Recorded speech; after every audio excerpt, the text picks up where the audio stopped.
좋은 날입니다. 성령님께서 오늘도 여러분의 심령 가운데 큰 은혜와 평강으로 함께 해주시기를 주님의 이름으로 축복합니다. 오늘은 마가복음 14장 32절부터 42절까지의 말씀을 통해서 성령님께서 여러분에게 주시는 음성을 들을 수 있기를 바랍니다. 오늘 본문의 내용은 너무나 쉬운 내용, 너무나 잘 아는 내용입니다. 예수님의 겟세마네 동산에서의 기도입니다. 어제 우리가 본문에서 본 것처럼 예수님은 마가의 다락방에서 그의 사랑하는 12 제자들과 함께 유월절 식사를 마치시고 이제 겟세마네 동산으로 이동하셨습니다. 유월절 식사는 보통 해질 때부터 해서 시작하니까 아마 저녁 9시쯤 이 유월절 식사가 마치지 않았겠냐 생각되어지고 한 30분, 한 1.5km, 2km밖에 되지 않는 짧은 거리입니다. 마가의 다락방에서 겟세마네 동산까지. 그 길을 걸어서 갔으니까 뭐 한 30분 정도 걸렸겠죠. 9시 반, 10시에 겟세마네 동산에 도착했을 것입니다. 거기에서 예수님께서 기도하신 내용을 오늘 본문은 우리에게 기록해 주고 있습니다. 자, 여기서 한번 제가 질문을 던지겠습니다. 마가는 왜 이 본문을 겟세마네에서의 예수님의 기도의 내용을 우리에게 남겨놓았을까요? 왜 기록했을까요? 혹은 하나님은 왜 마가를 통해서 이런 복음서의 중요한 내용을 우리에게 들려주기를 원하셨을까요? 혹은 세 번째로 쉽게 말해서 여러분은 이 본문을 읽을 때 하나님이 주시는 마음의 감동, 깨달음이 무엇입니까? 혹은 이렇게 얘기할까요? 만약에 여러분이 교회의 리더이거나 여러분이 부모라서 자녀들에게 가르치려고 한다면 이 본문의 말씀을 가지고 여러분이 뭘 가르치기를 원하십니까? 이 본문에 하나님은 이런 것을 우리에게 말씀하신다 하면서 전하고 싶은 내용은 무엇입니까? 다 동일한 내용입니다. 저는 이 본문을 읽을 때 한 서너 가지 중요한 깨달음을 얻게 되어집니다. 첫 번째 깨달음은 무엇이냐? 겟세마네라는 말입니다. 겟세마네라는 것은 기름 짜는 곳이라는 뜻입니다. 올리브 기름을 짜는 곳이었습니다. 지금도 벌써 몇천 년 된 이 올리브 나무가 거기에 서 있습니다. 가보시면 아는 것처럼 올리브를 넣어서 기름을 짜서 첫 번째 짜내고 두 번째 짜내고 세 번째 짜냅니다. 첫 번째 짜내는 기름을 엑스트라 버진 오일이라서 가장 귀한 기름입니다. 그냥 먹어도 됩니다. 살라드에 넣어서 먹기도 합니다. 두 번째 짜는 기름은 그 기름을 가지고 음식에 그냥 넣어서 요리를 해내는데 그냥 일반적으로 쓰는 것입니다. 세 번째 나오는 기름은 마지막 별로 좀 탁하게 되어 있는 기름이기 때문에 그 기름을 가지고 등불을 지피기도 합니다. 자, 이렇게 이 올리브 기름을 세 번 짜는 곳이 이 겟세마네라는 곳입니다. 상징적으로 비유적으로 말씀을 드린다면 겟세마네는 우리가 하나님과 단둘이 대면하여서 내 육신을 기름으로 짜내듯이 기도하여서 하나님의 아름다운 뜻을 깨달아 내는 곳, 엑스트라 버진 오일을 만들어내는 곳이다. 이렇게 표현할 수 있지 않을까요? 제가 너무 비유적으로 말씀드렸나요? 상당히 그런 의미가 있다고 저는 생각합니다. 자, 그러면 오늘 본문에서 겟세마네라는 말의 의미 이외에도 성령님이 제게 주시는 음성이 뭔지를 한번 나눠보려고 합니다. 첫 번째는 뭔가 하니 이런 질문을 던지고 싶습니다. 예수님과 제자들의 차이점입니다. 예수님은 밤새 깨어서 기도할 수 있었는데 제자들은 왜 밤새 깨어서 기도하지 못했을까요? 왜 바로 잠들어 버렸을까요? 한 번도 기도하지 못했을까요? 한 시간도 깨어있지 못했다는 사실을 성경은 기록하고 있습니다. 왜 그랬을까요? 차이점은 무엇일까요? 인식의 차이점입니다. 깨달음의 차이점입니다. 상황을 파악하는 눈의 차이점입니다. 예수님은 지금 몇 시간 지나지 않아서 모든 인류의 죄악을 대신 짊어지고 십자가에서 못 박혀 죽으실 때가 왔다는 상황을 인식했습니다. 이제 조금만 있으면 가룟 유다가 대제사장들과 그들의 군병을 데리고 와서 예수님을 붙잡고 빌라도 법정에 신문을 받고 40대의 매를 맞아야 된다는 상황을 인식하고 있었습니다. 그런데 불행하게도 제자들은 예수님께서 3번이나 십자가에서의 죽음, 순환에 대한 이야기와 부활에 대한 말씀을 3번이나 하셨음에도 불구하고 제자들은 깨달음이 없습니다. 유월절 식사 때까지도 주님은 이것은 내 몸이다, 내 피다, 많은 사람을 위해서 흘리는 피다, 그런 이야기까지 설명했습니다. 어쩌면 4번 정도 그런 이야기가 나갔을 것입니다. 그보다 더 했을 것입니다.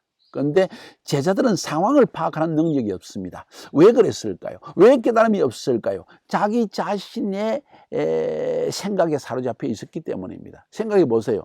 예수님은 그런 십자가의 죽음을 향해 걸어가시는데 세베대의 2 아들의 어머니, 그러니까 야고보와 요한의 어머니가 와가지고 예수님께 이렇게 부탁을 합니다. 로비 활동을 합니다. 예수님 당신의 나라가 임할 때 내 아들의 하나는 우편에 하나는 좌편에 정의정 좌의정 자리에 국무총리 경제기획원장한 자리에 좀 앉아주십시오 하는 이야기를 합니다. 굉장히 이기적입니다. 자기중심적입니다. 육신을 추구하는 것이 얼마나 강한지 모릅니다. 자기도 모르게 내 안에서 내 것을 추구하는 마음이 튀어나오는 거예요. 먼저 하나님의 나라와 의를 구하는 마음, 사실 말이 그렇지 생각이 그렇지 실제로는 없는 것이 대부분의 사람의 모습입니다. 예수님의 12제자들까지 그랬다면 볼만한 것입니다. 예수님의 수지자까지 그랬다면 볼만한 것입니다. 예수님은 심지어 세 사람의 수제자 베드로, 야고보, 요한에게 너희는 저기 가서 좀 깨어서 기도해라. 내가 지금 죽도록 고민하게 되었다. 마음이 굉장히 힘들다. 지금 상황이 어렵다. 상황을 좀 알아라 하는데도 제자들은 다 잠들어 버렸습니다. 나머지 9명 제자 이해됩니다. 3명의 수제자까지도 잠이 들어버렸다는 것입니다. 상황을 깨닫는 능력이 없습니다. 때로 우리가 가장 중요한 시간에 나의 겟세마네를 찾아가서 내 진액을 짜내듯이 주님 앞에 기도해야 할 시간에 하고 잠드는 사람이 얼마나 많냐는 거예요. 여러분은 어떻습니까? 예수님과 제자의 차이점, 저는 이것을 여기에서 봅니다. 우리는 상황을 인식해야 됩니다. 때가 어느 때인지를 알아야 됩니다. 지금 내가 살고 있는 때, 내 인생에 하나님의 부르심을 성취할 때인지 아닌지, 그것을 준비할 때인지 아닌지, 내가 지금 단순히 물질적인 것에 얽매이고 사람들이 나를 인정해느냐 마느냐, 내가 지금 큰 열매를 맺어서 사람 앞에 높임을 받느냐 안 받느냐, 이건 중요한 것이 아니라 지금 내가 처해 있는 영적인 상황 혹은 전 세계의 하나님의 경륜의 상황, 이런 것을 읽어낼 수 있는 능력이 있냐는 것입니다. 이것이 있는 사람은 기도할 것입니다. 깨어 있을 것입니다. 육신으로 피곤하죠. 그런데 피곤이 문제가 아닙니다. 아무리 피곤해도 상황의 급박성을 깨달으면 온 이 지체 자체가, 우리의 신경 조직과 우리의 뇌 조직과 우리의 육신 자체가 갑자기 깨어나는 것이 이 인간의 구조입니다. 하나님은 그렇게 인간을 만드셨습니다.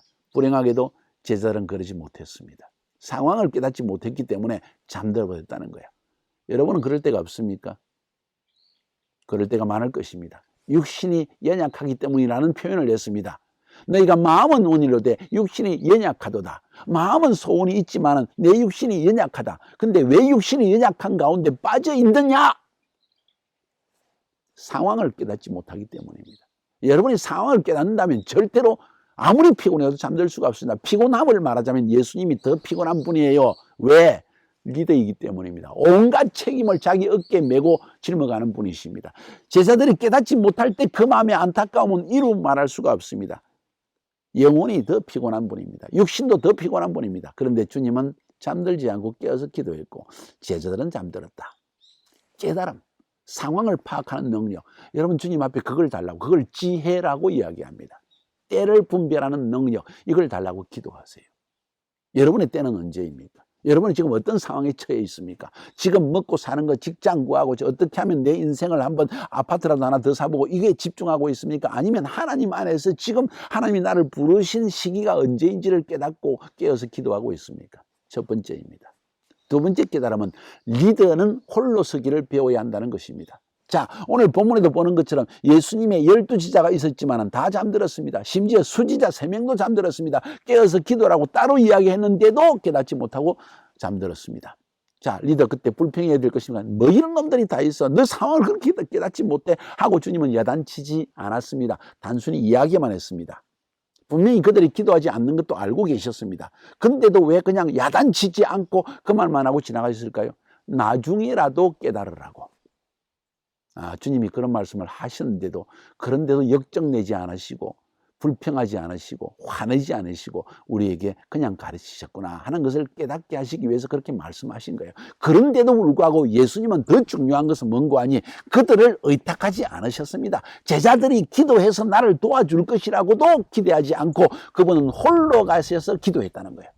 제가 두 번째로 이 깨닫는 주는 말씀은 리더의 홀로서기에 대한 이야기입니다. 리더는 외로움을 즐겨야 합니다. 리더는 어떤 상황에서도 혼자입니다. 왜? 리더는 리더이기 때문입니다. 영적 수준이 다르기 때문입니다. 아무리 이야기해도 깨닫지 못하는 것이 바로 여러분 밑에 있는 사람들의 영적 수준입니다. 지금 비교해서 그들이 더 나쁘다, 뭐 수준이 낮다 이런 이야기하는 게 아니에요. 리더는 리더로서의 부르심을 받았기 때문에 다른 사람이 깨닫지 못하는 것은 너무나 당연합니다. 그래서 그는 홀로 서야 합니다. 주님과 대독하는 시간을 가져야 됩니다. 주님과만 문제를 해결해야 됩니다. 외로움을 즐겨야 됩니다. 사람을 불평할 필요 없습니다. 나를 알아주지 않는다고, 내 상황이 어렵다고 사람들에게 불평을 늘어놓을 필요도 없습니다. 여러분, 인정을 구할 것도 없습니다. 기도하지 않더라도 불평하지 마세요. 여러분은 홀로 서야 됩니다. 여러분과 저는 리더들입니다. 어떤 면에서 보면 모든 성도가 리더입니다. 가정에서 부모, 아버지의 자리, 직장에서 매니저 자리, 뭔가 하여튼 리더의 자리에 사람은 서게 되어 있습니다. 사람들과 불평하지 마세요. 싸우지 마세요. 홀로 주님 앞에 가세요. 여러분의 겟세마네로 찾아가세요. 알겠습니까? 세 번째 깨달음은 무엇인가 하니 기도로 돌파하기입니다. 예수님은 3번 기도했다고 했습니다. 자, 이 겟세마네는 기름 짜는 곳인데 3번 짠다고 그랬죠. 굉장히 중요합니다. 3번 짜는 것을 통해서 돌파해내야 됩니다. 다윗도요, 성경을 보니까 그가 어려움의 시기에 이런 기도를 3번 했습니다. 시편 42편 5절, 11절, 43편 5절 이렇게 3번 연속해서 똑같은 기도를 합니다. 그의 상황에 삶의 어려움이 닥쳤다는 것입니다. 어떻게 기도했습니까? 내 영혼아, 네가 어찌하여 낙심하며 어찌하여 내 속에서 불안해하는가? 너는 하나님을 바라라. 나는 그가 나타나 나를 도우심으로 말미암아 내가 여전히 하나님을 찬송할 것이다 하면서 자신에게 막 힘을 주는 기도를 합니다. 몇 번 했다고요? 3번 했습니다. 한 번 해도 안 되니까 또 2번 합니다. 2번 해도 안 되니까 또 3번 합니다. 돌파해냈습니다.